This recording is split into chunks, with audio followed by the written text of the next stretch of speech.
sudradio.com. Sud Radio, 10h midi, Valérie Expert. De retour dans le studio de Sud Radio, on ne voit pas le temps passer avec vous sur Sud Radio et vos appels. Beaucoup de gens qui félicitent Sophie, qui venait nous appeler d'Aigues-Mortes, qui parle vrai et qui dit des choses que pensent beaucoup de gilets jaunes sur le dévoiement un petit peu du mouvement par certains, et que la détresse, elle est toujours là et que la réponse politique n'a toujours pas été apportée. Oui, parce qu'en fait, il y a un double dévoiement.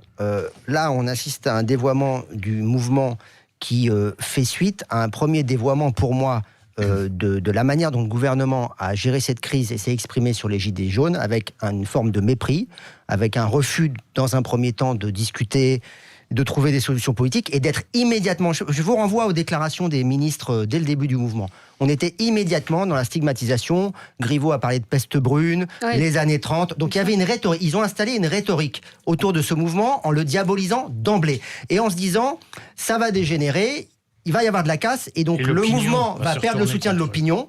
Et donc à ce moment-là, on reprendra la main et on apparaîtra comme les tenants de l'ordre. Sauf qu'ils sont prisonniers d'abord de leur dialectique. Et là maintenant, je vois Laurent Nunez qui dit que à partir de maintenant, les gilets jaunes pourraient être considérés comme émeutiers dans le cadre des futures manifestations. C'est ce que le président a dit. Ça veut dire en gros, on va coffrer ça veut dire on va coffrer des milliers de personnes, ce qui me paraît être un petit peu délirant, mais qui correspond à une fuite en avant sécuritaire, répressive, parce que le gouvernement n'est plus... Je fais juste une parenthèse. Hier, j'entendais parmi les annonces cette histoire d'encre marquante sur les vêtements. Oui. En fait, ça n'existe pas. C'est-à-dire qu'ils ne l'ont pas. Ils l'ont pas. Il y avait un spécialiste qui disait mais ça n'a pas été commandé, et on ne l'a pas testé. Donc, et puis, quand bien même ça existerait, comment on va cibler la personne, comment on va la récupérer? Donc voilà, fermer la parenthèse. Et je pense que Macron a raté quand même le coche. Parce que, certes, il a lancé l'opération du grand débat, mais dont on voit bien qu'elle s'enlise un petit peu et que les annonces qui vont être faites, on ne sait pas très... Il va falloir en sortir. Mais surtout, je pense qu'il aurait dû, à un moment donné, tenter au moins de créer les conditions d'un dialogue direct avec des gilets jaunes. Pas avec les fous furieux qui demandent sa démission et qui veulent tout casser, mais avec des gens qui sont comme cette auditrice qui vient de s'exprimer, des gilets jaunes, si je puis dire, de la base, sur les ronds-points, qui ont des revendications. Oui, mais je vous ça n'a pas été fait. Il n'y avait pas de représentants des gilets jaunes qui n'étaient pas structurés. Peut-être, mais c'est pas compliqué d'entendre qu'il y a certaines des... Un rond-point au hasard. Non, mais d'entendre certaines des revendications, dans les réunions du grand débat par surprise. À savoir la TVA. Il n'est pas foutu de s'inviter sur un justement de la TVA, qu'il y avait un certain nombre de choses sur le prix de l'essence, voilà, il y avait des choses qui sont assez faciles et on n'a pas forcément besoin d'interlocuteurs. Non ? Oui. Eric est en ligne avec nous. Bonjour Eric. Oui, bonjour Sud Radio. Bonjour. Voilà, moi j'avais envie de vous dire que je suis totalement scandalisé par la réaction de notre ministre de l'Intérieur, Christophe Castaner, qui dit ouvertement qu'il cherche des nouvelles armes pour faire taire les manifestants. Enfin, non, mais qu'est-ce que vous voulez qu'ils disent d'autre ? Il est dans son rôle. Certes, mais on est quand même en France, ça devient assez grave. Il n'y a plus aucun dialogue social. Je pense que les gens, ils rentreront chez eux quand on leur donnera une réponse sociale.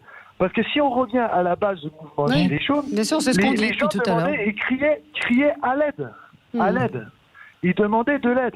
Et là, on arrive à un moment où plus personne peut... On est en France, excusez-moi.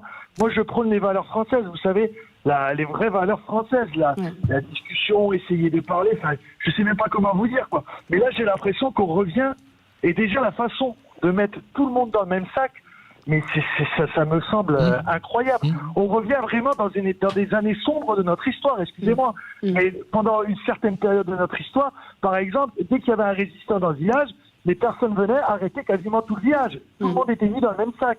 Et quand on voit les politiciens qui, eux, des fois, dans n'importe quel parti, ont des problèmes envers la justice, on ne met pas tous les politiciens du même parti dans le même sac. Oui, il y a des manifestants qui sont en colère et qui demandent de l'aide.